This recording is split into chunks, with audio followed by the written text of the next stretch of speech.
देखिन्छ जति वर्ष गरौँ त्यति नराम्रो देखिन्छ के भएको हो मजियाको खप्पर हैरान भइसक्यो म त बुढा अब मलाई एउटा जिन्सको बाँधेर टी सर्ट चाहिँ किनिदिनु पर्छ नि बुढा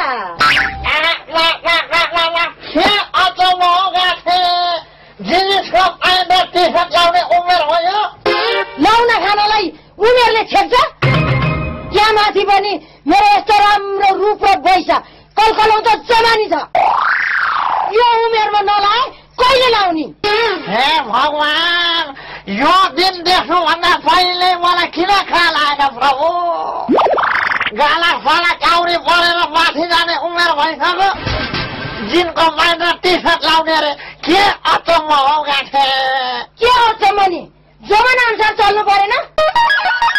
आजकल सेतै फुल्या बुढीले त कट्टु लाएर हिँड्छन् मैले जब टी सर्ट र जिनको प्यान्ट पनि ल्याउनु नपाउने हेर मैले टी सर्ट र जिनको प्यान्ट ल्याउनु पाएन भने तिमीसँग सिधै दिनुहोस् के भने सारे हानी भन्छ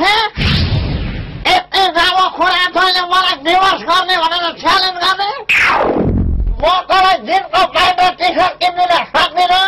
यस्तै कुरा गर्छस् भने त मसँग नबस्छस् म पनि तिमीसँग बस्दिन आजदेखि तिमीसँग मेरो सम्बन्ध टुट्यो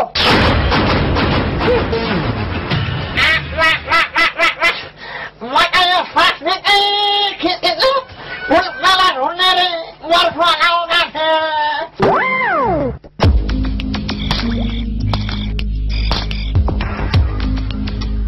साह्रै जम्ला नि धन कमाइ ल्याउला नि ल कस्तो खस्रेङ खस्रेङ गरेर हिँड्छन् भने जम्मै जुत्तामा धुलो लाएर होइन बल्ल त्यहाँ आए क्या दिदी बिना ल चस्मामा समेत धुलो कोटमा धुलो जात ल ल ल मेरो धोतीमा चाहिँ कति आइरहेछ बान्द्रे यो चाहिँ नि तेरो भाइले विदेशबाट यो भालुको भुत्ला भएको जस्तो ज्याकेट पठाइदिएर छ यो भालु ज्याकेट ल ए भाइले मलाई ज्याकेट दिदीलाई यस्तो मलाई यस्तो तँलाई त्यस्तो मैले लाउनु पर्ने भैँसी पाल्छु भाइ पैसा पठाइदिने भन्दा 1 सुको पठाएन दिदीलाई भिनाजीलाई लुगा किन्ने पैसा चाहिँ टन्ने पठाइदियो लाउँछु भनेर भन्दै त्यसलाई अनि त्यसलाई भन्ने कुरा अनि मलाई किन गर्नु मान्छेलाई कहिले पनि नगर्नु भनेर कतिचोटि भन्नु तँलाई भन्छ सानामा सानो छँदाखेरि तँलाई ए बाबु यस्तै नराम्रो गर्नु हुँदैन यसरी मान्छेलाई नगर भनेर कति सिकाइ ठुलो भएपछि पनि फेरि गर्छ सधैँ मान्छेलाई गरिरहनु हुँदैन क्या खैले नलाउनु भन्नाले अब नलाएन ल त तेरै भाइले पठाइदियो त लाउनु भनेर अब जाडा यही ला खतरा ला यही ला हिँड भाग्यमा त हिँड्नु पर्यो नि छैन अनि त्यही त औ लाखे के पो भयो फेरि बान्द्रे के आन्द्रे के अरे के खानु फतफताइरहेको खै झुसे बिनाजु ओ त घाटतिर लगाएछ भेट्ने भए आऊ अब के साह्रो पिल्से कुरा गर्छ त्यतिकै नाम त बान्द्रे होइन रहेछ नि आ झुसे किन पकम फुसे औ लाखे के देख्छु विचित्र लु हेरौँ त औ दसैँ पनि गयो तिहार पनि गयो छठ पर्व पनि गयो अनि यो नयाँ लुगा चाहिँ के माघमा नुहाएर माघको लागि हो माघे संक्रान्तिमा एकैचोटि फेर्नु औ पुरै नयाँ लुगामा छ त डिस्को डान्सर जस्तो मेरो भाइ आन्द्रेले विदेशबाट पैसा पठाइदिरहेको थियो क्या अनि त्यही पैसाले यो नयाँ लुगा फेरेको ऐना हेर्नु जाने त्यही पुरानै ठाउँमा नि अरू त कहाँ हुनु जाँदै गरौँ है ल हाल्ला मिल्यो कि ल लाग्यो है नानी लो आउनु है मिलाएर यस्तै छ जिन्दगी लो है नानी के कुरो भयो के कुरो किन उसले भने तिमीलाई चाहिँ असाध्यै सुहाएर यो लुगा एकदम राम्री पुतली जस्तो देख्यो अनि तिम्रो मुखेर कतिखेर भन्छौ यस्तो कुरो भनेर ऐनदेखि यहाँ यसो यसो गरेर हल्लिरहेको छु भनेन बरु तिमीले भने ल एकदम राम्री छौ ल भयो त अब भइगयो नि त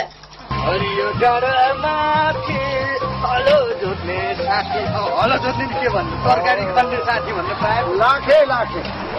अरू साथी खोज्दै हिँडेको साथी नै भन्दै रहेछ यसो खेल्न जाउँ होइन माथि कहाँ खेल्न जाँदैन म विदेशबाट सालोले पैसा पठाइदिएर यहाँ तरकारी खेती गरिरहेको छु आफूलाई यहाँ काम गर्न भ्याइरहेछ कहाँ तास खेल्न जान्न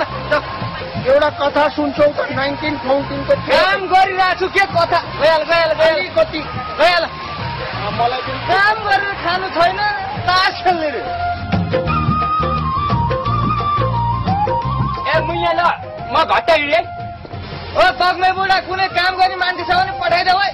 गइ नै सकेछ नि के भन्नु काम गर्ने मान्छे नि नपाइने हो यो गाउँमा ए दाइ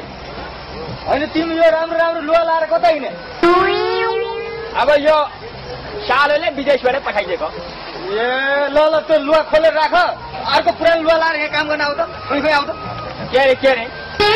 तेरो बारीमा काम गर्ने हैसियतको व्यक्तिको मान्छे हो म बाबा हेर न त्यहाँ पुई अनि के हो नि यो फेरि यो के बोकेर हिँड्ने यो घटे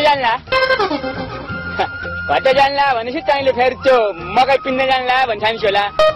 कोदो पिन्न जान्ला भन्छानिस् होला होइन त्यस्तो त्यो कोदो मकै खाने हैसियतको व्यक्तिको मान्छे नै होइन नि अहिले त अब सालोले विदेशबाट खुरी पैसा पठाउँछ अहिले त बदाम काजु पेस्ता एकै ठाउँमा मिसेर घट्टामा ल्याएर पेस्ता गरेर अनि ढिँडो उडालेर कप्ल्याक्क खाने हैसियतको व्यक्तिको मान्छे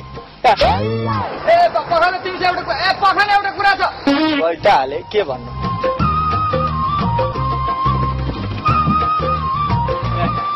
भट्टा त खाली नै रहेछ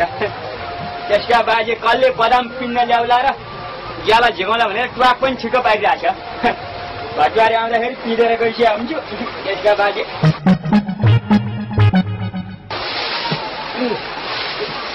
लक्कसँगले पानी लाएर आउनु पर्यो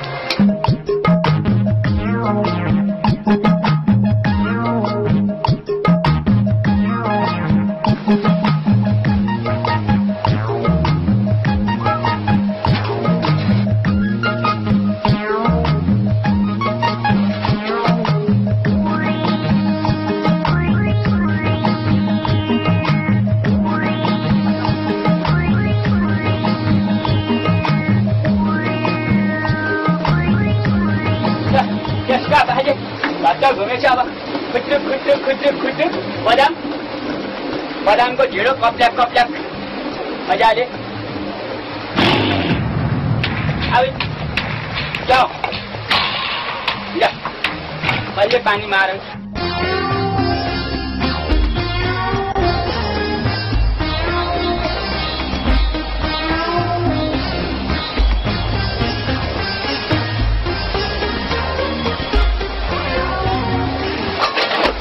भात माराको काम हो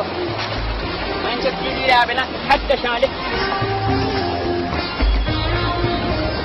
त्यहाँ बाजे कुन्चेलाई रिस उठेछ बन्द गरेर मरेछ अब घुमाउने खर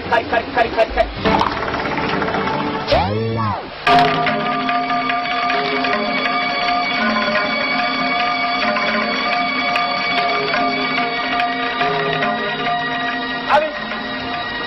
पानी त गइरहेको छ त्यस कारण उठ्छ क्या हो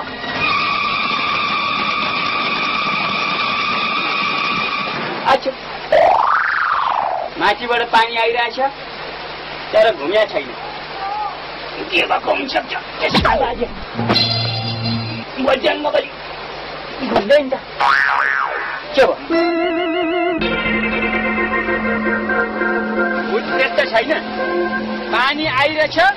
तर घट्ट घुम्या छैन भनेपछि मदानीमा समस्या मदानी हेर्नु पर्छ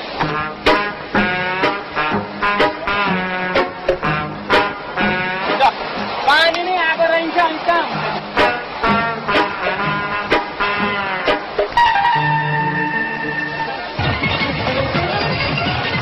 आफू कच्चा बाजे कसले पानी खोल्यो अगाडि गाछे